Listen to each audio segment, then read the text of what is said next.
Bienvenue à vous qui nous rejoignez sur le plateau TV de cette REF 2020. On reçoit les grands dirigeants, les experts qui font avancer et qui participent avec nous de cette renaissance des entreprises de France ici à l'hippodrome de Longchamp. Je suis en compagnie des directrices générales Grand Public France de L'Oréal, Céline Brucker. Bonjour Céline. Bonjour. Merci d'être avec nous. Beaucoup de choses à dire sur L'Oréal. Vous dirigez une division avec 800 collaborateurs sur les 88 000 collaborateurs au niveau mondial. Je salue Jean-Claude Legrand, grand DRH du groupe. La beauté qui fait avancer le monde, ça fait plusieurs années, j'allais dire 100 ans que ça dure. Un programme en 2030, L'Oréal pour le futur. Déjà, renaissance, qu'est-ce que ça évoque pour vous ce mot chez L'Oréal ? Nous, ça évoque une forme d'exigence impérieuse de répondre à tous les énormes enjeux que nous avons devant nous. Donc, évidemment, il y a une révolution digitale à laquelle on a déjà répondu, mais il y a surtout des énormes enjeux sociétaux et puis une révolution environnementale à laquelle on doit absolument faire face et on doit être à la hauteur des attentes immenses. Alors, évidemment, ce sont des engagements que le groupe prend depuis très longtemps et qui s'était matérialisé par un grand programme qui avait été initié en 2013 qui s'appelait Sharing Beauty with All. Ce qui veut tout dire. Hein. Exactement, et qui avait vraiment de très grandes ambitions et qui s'est matérialisé par de grandes avancées.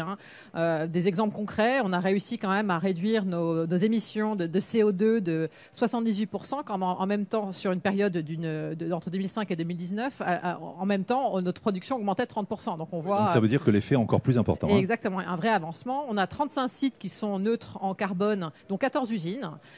Combien d'usines en France ? On en a à peu près ce niveau-là. Voilà. Donc, et ensuite, pratiquement de toutes les usines, c'est ça, parfait.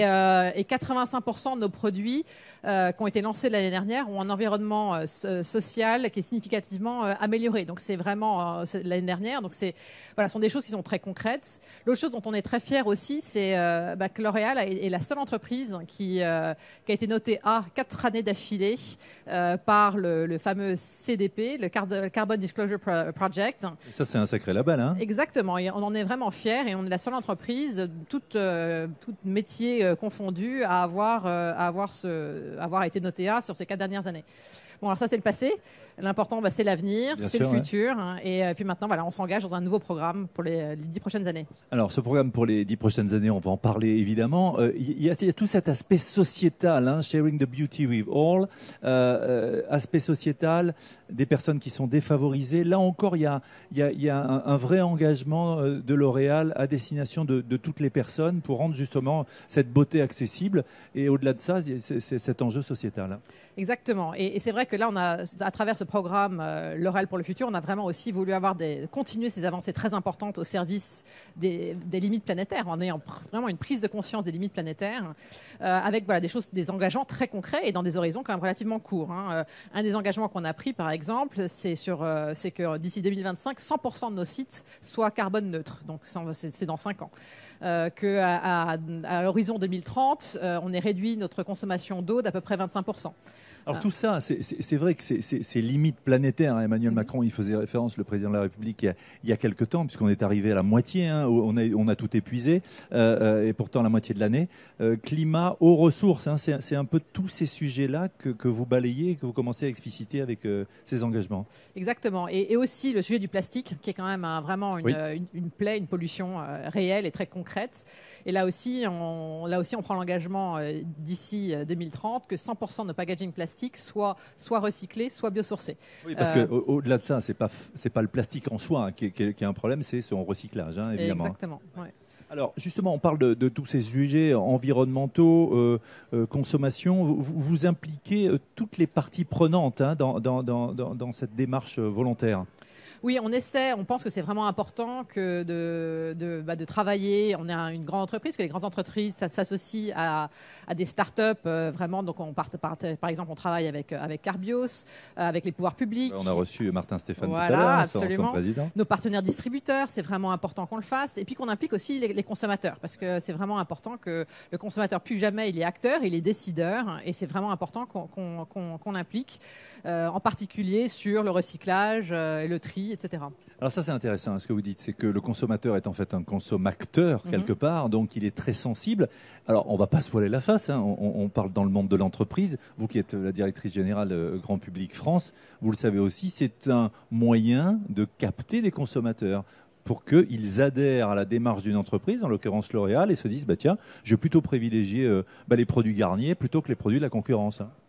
Oui, alors c'est vrai qu'en France, on touche à peu près 42 millions de foyers. Donc c'est vraiment de consommateurs, pardon. Donc c'est vraiment presque 42 millions de salles de bain, c'est ça? Voilà, exactement. Donc c'est quand même beaucoup de 42 millions de consommateurs. C'est quand même énormément de gens. Et aujourd'hui, le consommateur, il cherche des marques qui sont vraiment porteuses de sens, de valeurs, qui sont engagées pour la société. Nous, dans les grands chantiers qu'on a initiés ces dernières années, il y a vraiment un engagement sur le bio très fort. On a lancé une nouvelle marque, la Provençale Bio. On a lancé des extensions bio sur Garnier, sur Cadom, sur Mixa, ce qui nous permet vraiment de démocratiser le bio, de le rendre vraiment accessible à chacun, à différents niveaux de prix. Et ça, c'était vraiment un engagement fort. Et c'est le meilleur de la qualité bio. Et c'est vraiment, et les laboratoires ont vraiment développé maintenant des formules incroyables. On arrive aussi, tout en étant très respectueuse du sourcing, en étant très vigilant là-dessus, à vraiment démocratiser ça. Vous avez senti de la part des consommateurs que vous interrogez par rapport à ça une impérieuse nécessité d'aller dans le sens de l'histoire, j'allais dire. Oui, donc c'est le bio, c'est aussi le naturel, et tout en gardant une dimension plaisir.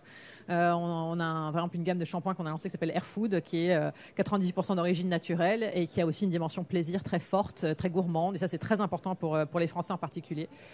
Puis il y a tout le sujet, effectivement, comme j'en parlais tout à l'heure, du plastique aussi. On s'est vraiment engagé là-dessus de façon très déterminée. Donc, on est en train de lancer en ce moment un shampoing solide. Donc, ça, c'est un shampoing qui n'a pas de plastique du tout et qui, en plus, a une valeur économique importante. Alors, racontez-moi, parce que Claude François, il se lavait les cheveux avec un shampoing sec, donc il n'utilisait pas d'eau. Ouais. Alors, qu'est-ce que c'est un shampoing solide en fait ça se présente comment en termes de packaging? Alors, il est très sympa. C'est donc Dop aux œufs qui lance un œuf qui est littéralement donc un savon, un shampoing solide en forme d'œuf. Donc pas pour les crânes d'œuf, pour des gens qui ont encore des cheveux, si vous permettez la métaphore. Et qui donc démocratise le shampoing solide, qui est donc un shampoing qui mousse extrêmement bien, qui lave extrêmement bien, mais qui a le bénéfice de ne pas avoir de plastique du tout et aussi qui réduit la consommation d'eau. Alors c'est intéressant ce que vous nous dites, Céline Brucker. Ça veut dire que une des forces de L'Oréal, au milieu de toutes ces forces, c'est vraiment l'innovation, la R&D. Oui. Là, vous êtes, en lien direct avec les équipes de R&D pour innover. C'est passionnant. Absolument. Et là, plus que jamais,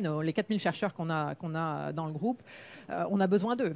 Parce que c'est aussi la science doit être au cœur. On voit aussi qu'à travers cette crise, combien la science est remise au centre du jeu.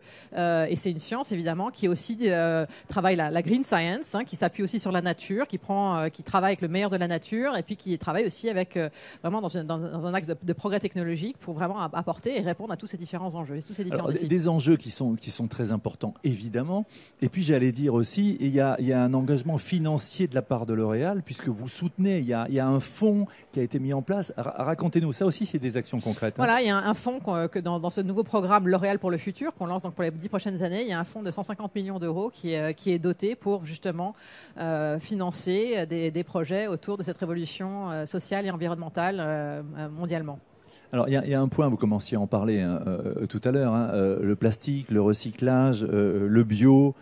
Il y a aussi des enjeux de transparence.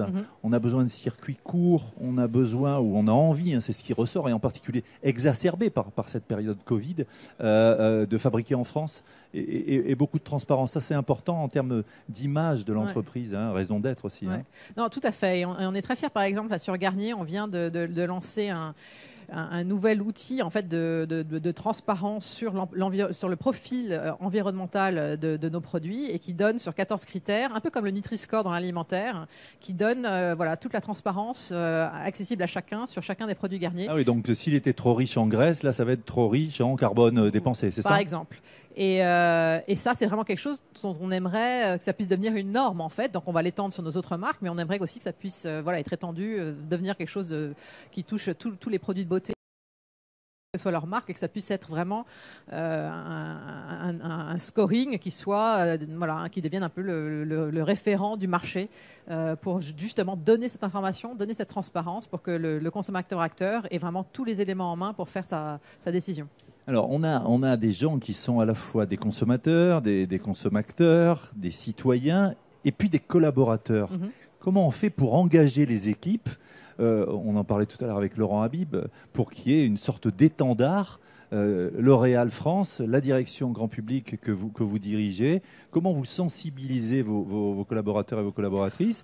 Est-ce que vous faites remonter des envies qui émanent justement de ces salariés?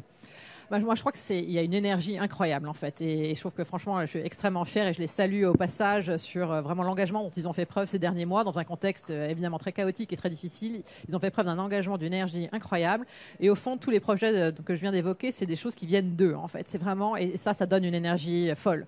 Ça veut dire quoi? Il y a, concrètement, Céline, il y a un appel à projet, il y a des boîtes à idées. Je pense que chacun est sensible à vouloir jouer un rôle et du coup jouer un rôle au sein de L'Oréal pour faire émerger ses idées et ses besoins et être aussi un collaborateur acteur et engagé au service de la société.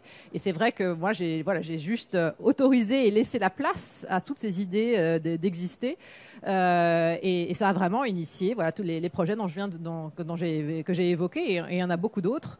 Et du coup, l'engagement, il est total, la fierté, elle est au rendez-vous, et ça ouvre effectivement un vivier d'idées immense et sans fin.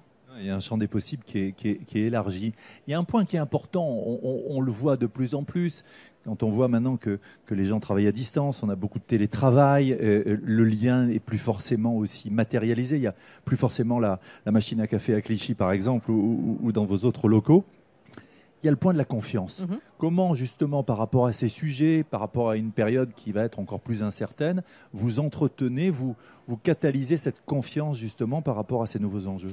C'est justement exactement le bon mot. Moi, ce que j'ai remarqué, effectivement, la raison pour laquelle on a tellement bien réussi à fonctionner pendant cette période de confinement, c'est parce qu'il y avait énormément de confiance au sein de l'équipe, au sein du comité de direction. Et au fond, chacun a très bien joué sa partition, à la fois dans la verticale de son équipe, mais aussi et beaucoup en solidarité et en transversal. Et ça, les équipes, cette confiance-là, au fond, c'est un moteur formidable. Donc, quand on donne la confiance aux collaborateurs, ça leur donne encore plus d'énergie, d'envie de faire et de contribuer. Donc, c'est effectivement absolument à continuer de développer, à autoriser. Ça donne beaucoup de liberté. Donc, à partir du moment où le cadre stratégique est clair et qu'on a la chance d'avoir des gens de grand talent, leur donner confiance, leur faire confiance, c'est un moteur aussi incroyable. Alors là, il y a le rôle du leader. Comment vous, en tant que leader, vous donnez le sens, vous donnez le cap, vous faites passer les messages dans la chaîne de transmission avec le management intermédiaire? Pas évident quand même, hein? Oui, mais je pense que c'est très important d'être très bien entouré. Moi, j'essaie toujours de constituer les équipes comme un puzzle de grands talents complémentaires, donc avec des styles et personnalités différents, des compétences techniques ou autres qui soient des profils effectivement très complémentaires, leur donner des terrains de jeu dans lesquels ils puissent vraiment s'exprimer. Et puis, et franchement, c'est ce qu'on constate, c'est vraiment et en donnant énormément de sens, en donnant de la vision et en donnant un cadre stratégique et en ayant une communication aussi très fluide, descendante et remontante, c'est vraiment ça qui crée cet environnement de confiance et qui permet d'avancer. Et qui embarque tout le monde. Je voudrais qu'on termine avec vous, Céline, sur toutes les actions qui ont été faites, et en particulier en France par L'Oréal, pour accompagner les citoyens et les citoyennes, et puis les entreprises, dans cette situation compliquée. Il y a eu beaucoup d'actions de solidarité, les gels. Vous avez fait preuve d'agilité là aussi. Hein. Oui, on a créé un nouveau produit, un gel hydroalcoolique, très rapidement, et on a eu à cœur de vraiment le mettre à disposition évidemment des acteurs des établissements de santé. Donc c'est 14 millions d'unités de gel hydroalcoolique qu'on a donné en France à 2000 établissements de santé, à nos partenaires distributeurs aussi. Moi, j'y tenais énormément parce que c'est eux qui étaient en front line et il fallait absolument je voulais avoir un témoignage de solidarité à leur égard. Et donc c'est toute la chaîne de valeur. Hein, ouais. Exactement. C'était vraiment important d'être aux côtés de nos partenaires distributeurs qui étaient vraiment évidemment en première ligne sur ce sujet. Ça a été aussi très important d'être très responsable, évidemment de maintenir la totalité de nos emplois sans faire appel au chômage partiel, bien entendu, de s'engager à verser l'intégralité des salaires fixes de tous nos collaborateurs. Et puis c'était aussi très important d'être solidaire, en particulier de la filière coiffure qui était à l'arrêt. à la fois en leur mettant à disposition des masques, donc on les a aidés, on leur a donné 3 millions de masques, des gels hydroalcooliques, et puis aussi très pratiquement, parce que ce sont souvent des petites entreprises, en leur donnant un peu d'air financier, en gelant les créances, le temps nécessaire, et ça a touché à peu près 100 000 salons. Donc ça, c'était aussi des choses qu'on a essayé d'être dans le plus concret, le plus utile possible, dans ce moment effectivement difficile. Non, mais c'est intéressant de voir comme vous êtes, comme vous le faites d'habitude, intéressé à toutes les parties prenantes. Vous parliez des salons de coiffure. C'est vrai qu'on faisait sa couleur chez soi. Voilà. 1,5 million de consommateurs se sont dirigés vers la coloration à domicile en cette période. Voilà, mais donc il ne fallait pas oublier les salons de coiffure chez lesquels nous allons très régulièrement. Je voudrais qu'on termine aussi avec un point concernant la suite de l'histoire. On le voit, urgence environnementale, vous êtes complètement engagé. Il y a ce plan, il y a ces actions, il y a ce fonds. Et comment vous voyez évoluer, alors on va commencer à en parler avec le bio, avec l'éco-responsable, les modes de consommation, parce qu'il faut avoir un temps d'avance, Céline Brucker. Les modes de consommation, c'est vraiment, il y a une attente très forte sur le bio, sur le naturel, le digital, le e-commerce aussi. On voit une très très forte accélération et il faut évidemment qu'on soit acteur de ça. Et on est évidemment, on a fait cette révolution digitale depuis un certain temps. Et puis vraiment, plus que jamais, avoir des marques engagées, vraiment acteurs de la société, acteurs sur ces sujets d'environnement, donc tous les sujets de plastique, de réduction de l'empreinte environnementale. C'est vraiment des choses extrêmement concrètes sur lesquelles on est mobilisé à fond. Voilà, et on va se souvenir de ce shampoing dans un œuf. Donc... Je vous invite à l'essayer. Dop aux œufs, shampoing solide. Très bien. Et une directrice générale de la division grand public, charmante, intéressante et solide aussi. Merci beaucoup Céline Brucker. Merci beaucoup, bonne journée. Bonne journée à vous. On se retrouve tout à l'heure avec d'autres invités. Merci.